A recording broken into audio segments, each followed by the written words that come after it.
नमस्कार मित्रांनो, मी Yogesh Mane ignite academy मध्ये तुमचं सर्वांचं स्वागत करतो। मित्रो, मेकॅनिकल इंजिनिअरिंगच्या विद्यार्थ्यांसाठी काही ॲडव्हर्टाइजमेंट आलेले आहेत। मग त्याच्यामध्ये एमजेपी असो, महाराष्ट्र जीवन प्राधिकरण, नाशिक महानगरपालिका असो, आरआरबी जेई असो की मग अपकमिंग आरटीओ एमईआय ची रिक्रुटमेंट असणार आहे, राईट। आता यापैकी जी एमजेपी आहे, नाशिक महानगरपालिका आहे आणि त्यानंतर तुमचं आरआरबी जेई आहे, यांच्या ॲडव्हर्टाइजमेंट आल्या आणि यांची लास्ट डेट सुद्धा ॲप्लिकेशन फॉर्म फिलअप करायची बाकी आहे। एमजेपी आणि नाशिक महानगरपालिका यांच्यामध्ये जागा तशा कमी आहेत, पण तुम्ही आरआरबी मध्ये बऱ्याचशा जागा आहेत आणि त्याला तुम्ही आता फोकस करू शकता। त्यात सर्व रिक्रुटमेंटची मग ते इन्क्लुडिंग आरटीओ एमईआय यांची सर्वांची सोबत तयारी कशी करायची, यांचे सिलेबस काय आहेत, एक्झामचे पॅटर्न कसे आहेत, या व्हिडिओमध्ये मी तुम्हाला सांगणार आहे। थोडासा लेंदी व्हिडिओ होईल, पण या वर्षीचा माझा सर्वात महत्त्वाच्या व्हिडिओपैकी हा एक व्हिडिओ असणार आहे। जे आरटीओ एमईआय ची तयारी करतात त्यांची सुद्धा डायरेक्शन प्रिपरेशनची मी या व्हिडिओ मार्फत सेट करून देण्याचा प्रयत्न करतोय। वेगवेगळे इग्नाइट अकॅडमीचे टेलिग्रामचे ग्रुप आहेत, त्यांची लिंक डिस्क्रिप्शन मध्ये दिली, ते ग्रुप जॉईन केले नसेल तर करून घ्या। जो आपला जम्बो ग्रुप आहे मेकॅनिकल इंजिनिअरिंगचा तो सर्वांनी जॉईन करायचा। त्या व्यतिरिक्त आरटीओचाही ग्रुप आहे, तोही जॉईन करा, जेणेकरून येणारे प्रत्येक अपडेट तुमच्यापर्यंत मी पोहोचवत जाईल। आणि मित्रो, तयारीला लागले नसाल तर लागा, कारण आता दिवस खूप तसे बघितले तर जास्त नाहीत। विद्यार्थी बऱ्याच दिवसापासून प्रिपरेशन करतात। आरआरबी जेईचा चान्स या वेळेचा सोडायचा नाही, राईट। तर चला बघू एका एकाने आपल्याला काय या व्हिडिओमध्ये जे काही गोष्टी आहेत ते मी तुमच्या पुढे घेऊन येईन। तत्पूर्वी इग्नाइट अकॅडमीची आपली एक इंटिग्रेटेड बॅच आहे, मग ती एमजेपी असो, नाशिक महानगरपालिका असो, डब्ल्यूआरडी असो किंवा टीएमसी असो, आरआरबी जेई असो, येणारी प्रत्येक जी रिक्रुटमेंट आहे सरळ सेवेची त्यासाठीची आपली इंटिग्रेटेड बॅच आहे। ती 4999 प्लस जीएसटी मध्ये ही रेकॉर्डेड फॉर्मॅट मधली बॅच आहे, राईट।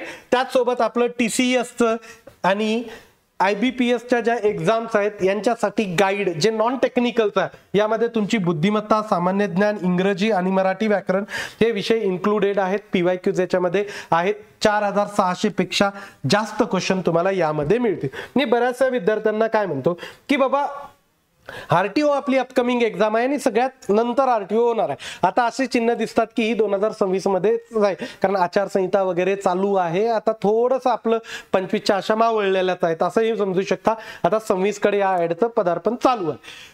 आपली आरटीओ एमईआय ची प्री प्लस मेन्सची जी बॅच आहे त्याची व्हॅलिडिटी आपण आपली एक्झाम होईपर्यंत एक्सटेंड केलेली आहे। तुम्हाला एमजेपी ची तयारी करताय, नाशिक महानगरपालिकेची तयारी करता, आरआरबी ची तयारी करता, ही बॅच जॉईन केली तरी तुम्हाला बऱ्यापैकी सर्व टेक्निकल अवेलेबल होईल, कारण आरटीओ एमईआयचा सिलेबस जास्त आहे। एमजीपीचं टेक्निकल, त्यानंतर नाशिक महानगरपालिकेचं टेक्निकल, आरआरबीचं टेक्निकल तुमचं आरटीओ एमईआयच्या बॅचमध्ये कव्हर होईल। त्या व्यतिरिक्त जे इंग्रजी, मराठी, राईट, सामान्य ज्ञान यांसारखे जीएसजीकेचे जे विषय आहेत नाशिक महानगरपालिकेचे आणि एमजेपीचे, मी त्याच्यामध्ये मेन्सच्या बॅचमध्ये अवेलेबल करून देईल, राईट। त्याच्यामध्ये ज्यांनी प्री प्लस मेन्स आरटीओची जॉईन केली त्यांना व्हॅलिडिटी त्यांची एक्झाम होईपर्यंत राहील, म्हणजे या सर्व एक्झाम तुमच्या त्यामध्ये कव्हर होतील, राईट। तर ही झाली आपली, आणि सध्या ही रेकॉर्डेड बॅच आहे।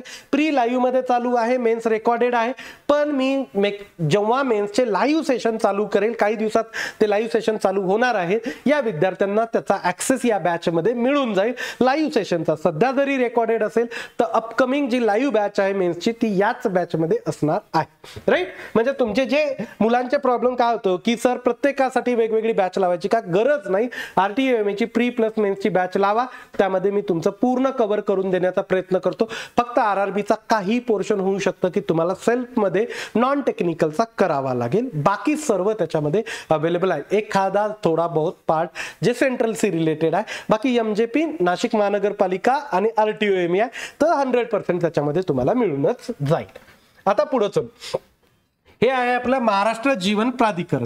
ऍड कधी आली आहे ती तर 4 नोव्हेंबरला आलेली ऍड आहे। आता लास्ट डेट याची कधी आहे तर लास्ट डेट तुमची 19 डिसेंबर आहे। ज्यांनी अप्लाय नाही केलं ते सर्व लोक यासाठी अप्लाय करू शकता। आता वॅकन्सीज किती आहे, कनिष्ठ अभियंता यांत्रिकीच्या 16 वॅकन्सीज आहेत, राईट। पे स्केल काय 38,600 ते 1,22,800 ही तुमची पे स्केल असणार आहे, राईट। आता पुढे जाऊ, हे झालं आणि एक्झाम पॅटर्न काय तर बघा, मराठीचे तुमचे 10 क्वेश्चन्स असणार आहेत, इंग्रजीचे 10 क्वेश्चन्स असणार आहे, सामान्य ज्ञानचे 15 क्वेश्चन, बौद्धिक चाचणीचे 15 क्वेश्चन, असे एकूण नॉन टेक्निकलचे 50 क्वेश्चन आणि टेक्निकलचे 50 क्वेश्चन, टोटल क्वेश्चन बनतात तुमचे 100, जे की 200 मार्काला असणार आहेत आणि 2 तासाचा कालावधी असणार आहे. आपल्या बॅच मध्ये टेक्निकल तर पूर्ण आहे. ओके, बौद्धिक चाचणी रिसेंट वालं आपण आता घेतलेलं. ओके, त्यानंतर सामान्य ज्ञान, इंग्रजी आणि मराठी हे सर्व त्याच्यामध्ये तुम्हाला अवेलेबल होईल. राईट, टेक्निकल तर आहेच आहे. हा एक्झामचा पॅटर्न झाला एमजेपीचा. आता टेक्निकलचा सिलेबस मेकॅनिक्स असू शकतं, strength of material, fluid mechanics, machine design, IC engine, refrigeration and air conditioning, okay, theory of machine, thermo, HT, power plant, renewable energy, engineering material. आता एचटी वर जास्त फोकस करायची गरज नाही, जास्त पॉवर प्लांट वर फोकस करायची गरज नाही. राईट, बाकी विषय आरटीओच्या ही एक्झामला तुमचे सेम आहेत. राईट, म्हणजे थेरी ऑफ मशीन आहे, थर्मोडायनामिक्स सुद्धा तिकडे आहे. राईट, आणि त्याचसोबत applied mechanics, SOM, FM machine design नाही आहे आरटीओ ला. ओके, आयसी इंजिन आहे, रेफ्रिजरेशन, एअर कंडिशनिंग ही आहे. बघा किती कॉमन विषय आहेत, किती कॉमन विषय आहे. आपल्या नोट्स करायच्या, त्या व्यतिरिक्त एमसीक्यू लावायचे, बाकी तुम्हाला जास्त करायची गरज भासणार नाही. ओके, नोट्स करायच्या इग्नाइटच्या, माझ्या हँड रिटन नोट्स सुद्धा तुम्हाला अवेलेबल आहेत. राईट, त्या हँड रिटन नोट्स आणि त्याच्या ऍडिशनल एमसीक्यू करत जायचे आपल्या कोर्समध्ये. या सर्व गोष्टी मी तुम्हाला अवेलेबल करून दिल्या आणि वेळोवेळी आपल्या टेलिग्रामच्या चॅनलवर सुद्धा मी या गोष्टी अवेलेबल करून देत असतो. आता पुढे चला, हे झालं एमजेपीचं. Okay, tentative production planning and control हे पण आरटीओ एमईआयला. इन्व्हेंटरी सुद्धा ऑपरेशनल रिसर्चचा काही पार्ट आहे, काही पार्ट नाही आहे. ओके, चुटूरबुटूर थेरॉटिकल गोष्टी आहेत. मॅन्युफॅक्चरिंग प्रोसेस आहे, मेट्रोलॉजी इन्स्पेक्शन आहे, व्हायब्रेशन आरटीओ एमईआयला नाही आहे. राईट, इथं थोडंसं व्हायब्रेशनचे छुटूर बुटूर क्वेश्चन व्हायब्रेशनचे विचारतात, खूप अवघड विचारत नाहीत. नॅचरल फ्रिक्वेन्सी वगैरे कसे कॅल्क्युलेट करायची असे क्वेश्चन विचारले जातात. राईट, हा सिलेबस आता तुम्ही म्हणाल कुठून आणला, तर हा महाजनकोला होता, कारण महाजनको IBPS न एक्झाम कंडक्ट केलेली होती, जे की एमजेपी पण असणार आहे. क्लिअर. आता महाजनकोच्या वेळेस हा सिलेबस घेतला आपण, मी स्वतः लाईव्ह बॅच पूर्ण घेतलेली होती. राईट, त्यामुळे माझे बरेचसे क्रॅश सेशन सुद्धा युट्यूबवर तुम्हाला मिळतात. एमसीक्यूचे मॅरेथॉन सेशन सुद्धा मिळतात, जे की तुमच्या प्रिपरेशनला आणखीन बूस्ट करतात. क्लिअर आहे. ओके, त्या व्यतिरिक्त बघा, जे बीएमसी आहे ना, ही सुद्धा तुमची IBPS न घेतली होती. बीएमसी सुद्धा IBPS न घेतली होती. बीएमसी ला काय सिलेबस होता, तर बेसिक ऑफ मेकॅनिकल इंजिनिअरिंग, ज्याला आपण प्रोडक्शन म्हणतो, टॉम आहे, मशीन डिझाइन आहे. राईट, त्याचसोबत तुमचं सॉम आहे, एफएम आहे, मॅन्युफॅक्चरिंग प्लॅनिंग कंट्रोल आहे. ओके, आयसी इंजिन आहे, रेफ्रिजरेशन, एअर कंडिशनिंग आहे. ओके, पार्ट ऑफ व्हेइकल म्हणजे हा पूर्ण ऑटोमोबाईलचा पार्ट आहे, आयसी इंजिन ऑटोमोबाईल.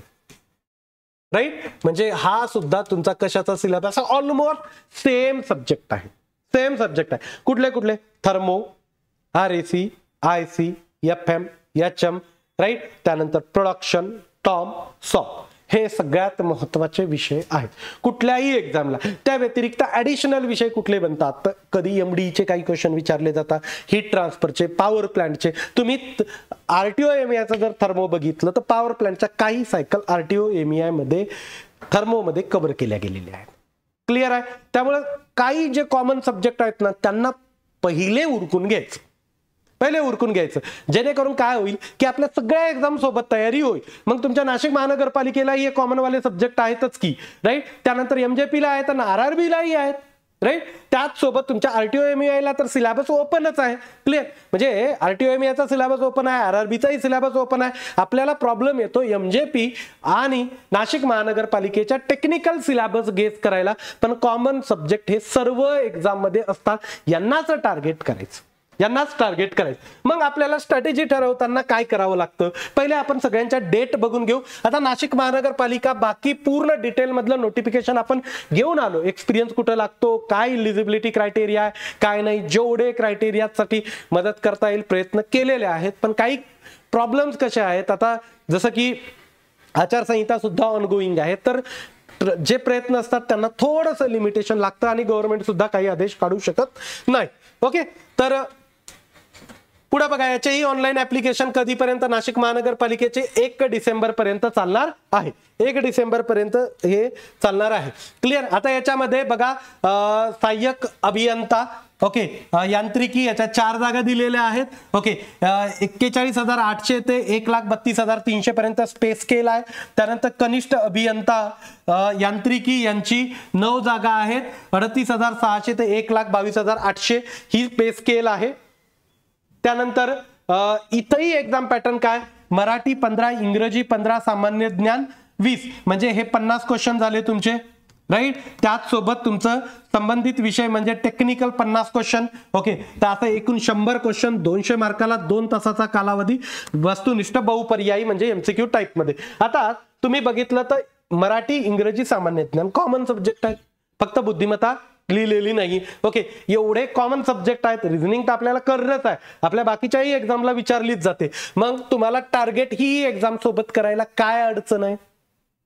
ऍडिशनल काय होतं की फक्त आपली एक्झामची फीस एक्स्ट्राची जाते, जी थोडीशी कंपॅरेबली जास्त असते बाकी म्हणजे एमपीएससी किंवा ज्या गव्हर्नमेंटच्या SSC RRB सारख्या एक्झाम राहतात त्यांच्यापेक्षा. तेवढीच अडचण आहे. बाकी तुम्ही कोर्स RTO MEI चा केला की त्याच्यामध्ये बऱ्याचशा गोष्टी यांच्याही होऊन जातात आणि RTO MEI ही होते. कारण या वेळेस ज्या अपकमिंग वॅकन्सीज आहे RTO MEI च्या ते 450च्या अराउंड येणार आहे. मी कधी कधी लाजतो खूप जास्त वॅकन्सीज सांगायला, राईट. कारण मग तेवढ्या नाही आल्या तर मुलं म्हणतात अरे सर अगोदर एवढ्या सांगितल्या पुन्हा कमी झाल्या, वेळेवर काही गोष्टी होऊ शकतात. त्यामुळे सोबत तयारी करा. आता थोडंसं जे आळस आहे ते बाजूला करा, तयारीला लागा. आता काही जणांना प्रॉब्लेम आहे की सर MJP आणि नाशिक महानगरपालिकेला अप्लाय करता येत नाही. MJP ला डिप्लोमा म्हणतात, नाशिक महानगरपालिकेला एक्सपिरियन्स म्हणतात, RRB ला काय म्हणतात, डिग्री चालते की नाही, RRBच्या वॅकन्सीजही चांगल्या आहेत की नाही, मग RRB ला अप्लाय करायला काय हरकत आहे, राईट. कारण बऱ्याचशा गोष्टी सोबत सोबत तयारीमध्ये होतात. ज्यांचे RTOचे ऍस्पायरंट आहेत त्यांनी ही गोष्ट करायची आहे, मधात एक्झाम देत जायच्या. आता कारण आता फार लांब नाही, आपल्या RRBची ही CBT 1 CBT 2 ची बॅच आहे, पण मी तुम्हाला तिथं ऍडजस्टमेंट त्या गोष्टींची करून देईल RTO MEI च्या कोर्समध्ये. आता ऍप्लिकेशन RRBचे 31 ऑक्टोबरला ओपन झाले होते. लास्ट डेट आणखीन सुद्धा आहे 30 नोव्हेंबर, आणखीन येणं आहे 30 नोव्हेंबर, राईट. 30 नोव्हेंबर बाकी आहे. फॉर्म भरले नसतील तर नक्की अप्लाय करा, राईट. तुमचं म्हणणं की मला RRB मध्ये रेल्वेमध्ये जॉब करायचा नाही, मित्रा लागले की ठरव की करायचा की नाही. प्रिपरेशन तर कर, राईट. प्रिपरेशन करशील तर त्या फेज मध्ये असणार आहे, राईट. मधात येणाऱ्या रिक्रुटमेंट तू देत जाशील तर तुझी तयारी होत जाईल, झालेल्या चुका कळत जातील. आता ज्याच्यामध्ये आपल्याला माहिती आहे, ओके, एकूण 2,569 जागांची आली. थोड्या जागा पुन्हा वाढलेल्या आहेत. ओके, 18 ते 33 वयोगटामधली ही पूर्ण विद्यार्थी अप्लाय करू शकतात. आता मुंबई रिजनच्या किती आहेत? 434 जागा आहेत फक्त मुंबई रिजनच्या. मग अप्लाय करायला मुंबई रिजन मध्ये काय हरकत आहे? ओके, आता बघा मी आणखीन एक RRBचा व्हिडिओ सेपरेट घेऊन येणार आहे, कारण हा मोठा होईल म्हणून मला ते घेऊन याच्यामध्ये ते कंटेंट ऍड करता आलं. मी सेपरेट एक RRBचा व्हिडिओ घेऊन येणार आहे, तुम्हाला लक्षात येईल की तुम्ही कुठं कुठं कशा अप्लाय करू शकता. आणखीन दिवस बाकी आहेत, राईट. आता बघा एज्युकेशनल क्वालिफिकेशन डिप्लोमा डिग्री दोन्हीही चालतं, त्यामुळे काही प्रॉब्लेम नाही. एज लिमिटही तुम्हाला आता सर्वांना माहिती आहे. ओके, फीसही कमी आहे बाकीच्या कंपॅरिझन मध्ये. आता रिक्रुटमेंट प्रोसेसमध्ये तुमची CBT 1 होणार आहे, 90 मिनिटाची असेल. क्वेश्चन 15 आहे. त्याच्यामध्ये काय मॅथमॅटिक्स आहे, जनरल इंटेलिजन्स, रिझनिंग आहे, जनरल अवेअरनेस, जनरल सायन्स हे सब्जेक्ट आहेत, राईट. RTO MEI ला प्रीला सायन्स आहे की नाही? आहे. 30 क्वेश्चन 30 मार्काचे होते की नाही? सायन्स आरामात होईल. जनरल अवेअरनेस सगळीकडे लागणार आहे, करंट अफेअर वगैरे ते 15 क्वेश्चन 15 मार्काचे तेही होईल.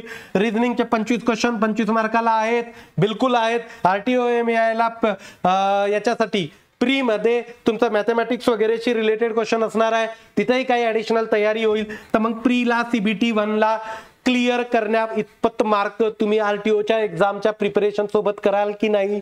आरामात होईल, राईट. फक्त एक ऍडिशनल ऍप्लिकेशन फॉर्म भरायचे, त्याची 500-250 रुपये फीस आहे कॅटेगरीनुसार, राईट. तर मग हरकत काय? CBT 1 दिली तुम्ही, एकदा CBT 2 ला आले की CBT 2 आपल्या रिग्यात येण्यासारखी आहे, राईट.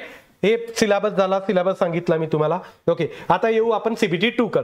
CBT 2 मध्ये जनरल अवेअरनेस ते CBT 1 ला होतं आणि असंही आपल्याला लागणारच आहे सर्व एक्झामसाठी. फिजिक्स केमिस्ट्री, तिथं फिजिक्स केमिस्ट्री बायोलॉजी, 3 होते. आता इथे फिजिक्स केमिस्ट्रीचा आहे, हे 15 मार्क, हे 15 मार्क, दोन्ही आरटीओ एमईच्या प्रिपरेशनला हेल्प करतील.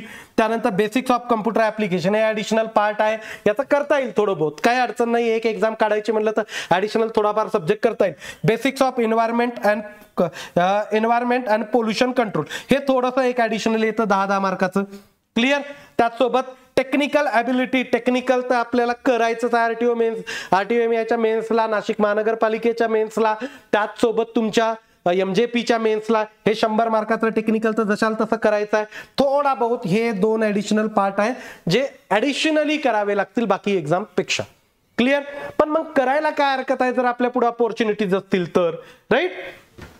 तर हा तुमचा 150 क्वेश्चन 150 मार्काचे 120 मिनिट्स मध्ये तुम्हाला सॉल्व्ह करायचा आहे. आता इथे याल तुम्ही टेक्निकल कडे.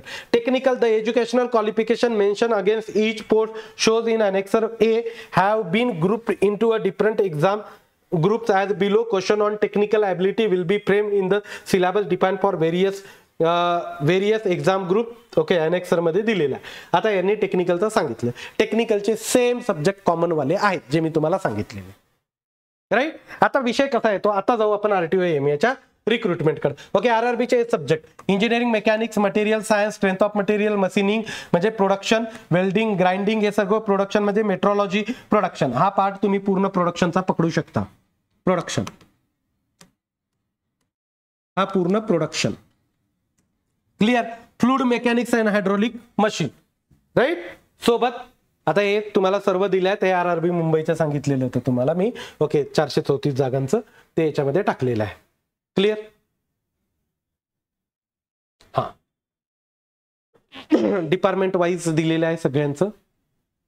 हे पूर्ण आहे, पूर्ण मेकॅनिकल साठी किती वॅकन्सीज आहेत मी त्याच्याबद्दलचा एक सेपरेट व्हिडिओ घेऊन येतो. आता मेकॅनिकल कुठल्या कुठल्या डिपार्टमेंटला अप्लाय करू शकतं, इलेक्ट्रिकल साठी करू शकतं, मेकॅनिकल साठी करू शकतं, डीएमएस साठी करू शकतं आणि टीएम साठी करू शकतं, ट्रॅक मशीन. क्लिअर. आता मेकॅनिकलच्या सगळ्या वॅकन्सीज बघा, हे मेकॅनिकल, इलेक्ट्रिकल वगैरे सगळ्यांच्या ऍड करून 1548 वॅकन्सी पूर्ण थ्रू आउट, राईट. सगळ्या आरआरबी मिळून, फक्त याच्यासाठी नाही, आरआरबी मुंबईसाठी नाही, सर्व आरआरबीच्या मिळून 1548 वॅकन्सीज आहेत. आता काय हरकत आहे अप्लाय करायला. आता येऊ मेन आपल्या आरटीओ एमईआय कडे. मी तुम्हाला जसं म्हटलं ना तसं सध्या आचारसंहिता आहे, आचारसंहिता आहे. ओके, आचारसंहिता. क्लिअर. या आचारसंहितेमध्ये काही अपडेट येण्याच्या मुश्किल आहेत. आता बरंच काय गोष्टी आहेत मी तुम्हाला काही दिवसामध्ये तर थोडंफार क्लिअर करेल. काय असतं की मी जर एखादं घेऊन येतोय गोष्टी तर मला कागदावर काही गोष्टी लागतात, नाही तर उगाच आलो काहीतरी बोलून गेलो असं नाही. पण मला असं वाटतं की आता 15-25ची आशा सोडून द्या आणि 26ची आशा ठेवायलाच काही हरकत नाही. कारण यानंतर जिल्हा परिषदची आचारसंहिता आहे, त्यानंतर तुमची महानगरपालिकेची आचारसंहिता आहे आणि जानेवारीच्या फर्स्ट वीक मध्ये कंबाईन ग्रुप सी ची प्री आहे. त्यामुळे 25च्या थोड्याशा गोष्टी मावळत चालल्या. क्लिअर. आता पुढे येऊ. आता इथली आपली प्री प्लस मेन्स असणार आहे. मेन्सचा सिलेबस काय असणार, तुमचे 150 क्वेश्चन 300 मार्काला आहेत, 1.5 तासाचा कालावधी आहे, वस्तुनिष्ठ बहुपर्यायी हा तुमचा सिलेबस. आता याच्यामध्ये सॉम सर्वांसाठी आहे, तिन्हीसाठी सॉम असणार आहे. एमजेपी, त्यानंतर तुमचं नाशिक महानगरपालिका आणि तुमचं आरआरबी, त्यानंतर मॅन्युफॅक्चरिंग तिन्हीकडे असणार आहे, थेरी ऑफ मशीन तिन्हीकडे आहे, एफएमएचएम तिन्हीकडे असणार आहे, थर्मो आरएसी तिन्हीकडे असेल. ओके, त्याच सोबत तुमचं इंडस्ट्रियल आणि मॅनेजमेंट थोड्या बहुत प्रमाणात तिन्हीकडे असेल. आता इथून थोडासा हे आयसी इंजिनचा पार्ट याच्यामध्ये आहे. ओके, काही लोक म्हणतात की सर आयसी इंजिन नाही दिलं आरटीओ एमईआय मध्ये. इथं मित्र हा आयसी इंजिन तुमचं कव्हर होईल, आयसी इंजिन तुमचं इथं कव्हर होईल.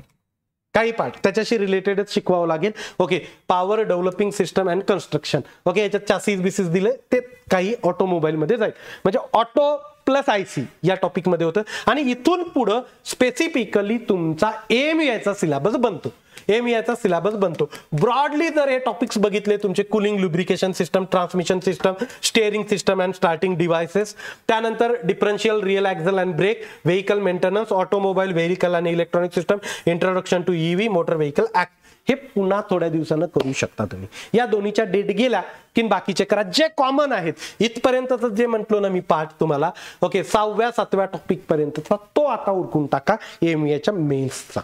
राईट. MJP नाशिक महानगरपालिका आहे, त्याच्यात आपली जी बॅच आहे सध्या रेकॉर्डेड आहे तिला मी लाईव्ह मध्ये कन्वर्ट करणार आहे.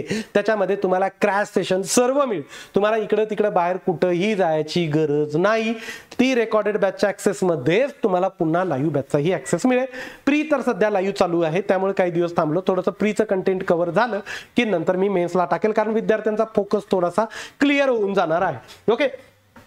त्यामुळे मला सध्या तुम्हाला ऍडवाइस आहे, काही लोक म्हणतील, आता येऊ आपण स्ट्रॅटेजी पार्ट कडे, राईट. काही लोक म्हणतील की सर मी MJPला इलिजिबल नाही, राईट. मी नाशिक महानगरपालिकेला इलिजिबल नाही, Nashik municipal corporation not eligible, not eligible, right. पण RRBला तर आहेच मित्रा. Apply for RRB, apply for RRB, for RRB. Vacancies या दोन्हीपेक्षा जास्त आहे. हा म्हणाल सर लाईफस्टाईल या दोन्हीमध्ये महाराष्ट्रात राहील, इथं मुंबईत भरायला ना तू, महाराष्ट्राच्या बाहेर जाण्याचे खूप रिअर चान्सेस आहेत, राईट. आणि कुठल्या डिपार्टमेंटला RRB मध्ये जातो ना त्यानुसार तुमची लाईफस्टाईल बनते. काही काही मध्ये तर रिलॅक्स ऑफिशियल जॉबच आहे ना. अप्लाय करायला काय हरकत आहे. सिलेबस बिलकुल आपल्या पट्टीतला आहे. GS/GK सायन्स झालं, मॅथ रिझनिंग झालं, पट्टीतला आहे. CBT 1ला आहे, CBT 2ला टेक्निकल आहे. तोपर्यंत टेक्निकल बऱ्यापैकी प्रिपेअर झालेला असेल. आता डेट माहिती आहे का, यदा कदाचित समजा RRB लांबली थोडी, राईट, थोडीशी पुढे गेली तर तुला ऍडिशनल चान्स मिळेल की नाही प्रिपरेशनला, तुझं टेक्निकल चांगलं होईल की नाही. मग एक जॉब सेपर साइड हातामध्ये येत असेल तर हरकत काय, आणि कमी फीसचा सुद्धा. त्यामुळे प्रत्येकाला माझी ऍडवाइस आहे की RRBला अप्लाय करायला विसरू नका. RRBला अप्लाय करायला बिलकुल विसरू नका. RRBला नक्की अप्लाय करा, राईट. लास्ट डेट बाकी आहे. लास्ट डेट बाकी असल्यामुळे या गोष्टी पॉसिबल आहेत आपल्याला करणं. 30 नोव्हेंबरची लास्ट डेट असल्यामुळे हे तुम्ही करू शकता. आता फॉर्म भरायला थांबू नका, RRBचे फॉर्म भरा. ओके. आता तयारी करताना काय गोष्टी लक्षात ठेवायच्या, सगळ्यात महत्वाची गोष्ट लक्षात ठेवायची म्हणजे, ओके इथंच घेतो, काय करायचं तर नोट्स आपल्या वापरा. नोट्स आहेत, हँड रिटन नोट्सला तुम्ही कुठलीच फीस बीस घेत नाही, काही नाही. आपल्या टेलिग्राम ग्रुपवर जायचं, तिथं तुम्हाला त्या नोट्स अवेलेबल होता, नोट्स वापरा. ओके. त्यानंतर MCQ सॉल्व्ह करा, MCQ सॉल्व्ह करा. आता MCQला जनरल मी काय सांगतो की युथचं बुक वापरा, त्याच्यामध्ये भरपूर MCQज आहेत. नोट्स मधून एखादा जर पॉइंट तुमचा राहिला तर तो युथच्या बुकमध्ये जे MCQज आहेत त्याच्याद्वारे क्लिअर होतो. क्लिअर. आणि तुम्ही बुक्स मोठमोठे रीड करत बसले ना, अख्खा वेळ तुमचा त्याच्यामध्ये जाईल, बरेचसे सब्जेक्ट तुमचे राहून जातील, म्हणजे ना घर का ना घाट का. त्यामुळे काय असतं की पहिले नोट्स उरकायचे असतात, नंतर MCQ लावायचे, मग त्यावेळेस वाटलं तुम्हाला की ही गोष्ट माझ्याच्यानं प्रॉपर होत नाही, मग ऍडिशनल जे काय करायचं ते करा, की ते करा नंतर, काहीच अडचण नाही, राईट. आणि काही लागलं आपल्या प्लॅटफॉर्मवर मेकॅनिकलला लागणाऱ्या सर्व गोष्टी अवेलेबल आहे. मी स्वतः तुमच्यासोबत एनी टाइम अवेलेबल असतो. फक्त मला एक सांगायचं की जे RTOची तयारी करतायत ना त्यांनी या गोष्टीला आता स्वतःला एक्झामच्या फॉर्मॅटमध्ये ऍड करायला सुरुवात करा, राईट. तुम्ही तुमच्या प्रिपरेशनला सुरुवात करा. जिथं कुठं माझी मदत लागेल तिथं नक्की मी इग्नाइटच्या ऑफिसलाही असतो. तुम्हाला काही बोलायचं असेल तर इग्नाइटच्या टेलिकॉलिंग कडून माझा नंबर घेऊन माझ्याशी काही गोष्टी डिस्कस करायच्या असल्या तर करू शकता. बिनधास्तपणे तयारीला लागा. इग्नाइट अकॅडमी तुमच्या सोबत आहे. पुन्हा एकदा तुम्हाला सांगतोय की RTO MEIची प्री प्लस मेनच्या बॅच मध्ये तुमचं सर्व कव्हर करून देण्याचा माझा प्रयत्न नक्की असणार आहे. ही बॅच तुम्ही घेऊ शकता जेणेकरून या बॅचची व्हॅलिडिटी सुद्धा तुमच्या एक्झाम पर्यंत असणार, राईट. RTOची एक्झाम मागे पुढे कधीही झाली तर मेन्सची एक्झाम तिथपर्यंत तुम्हाला व्हॅलिडिटी मिळून जाईल. मी इथं थांबतो. Thank you so much guys for listening. Thank you so much.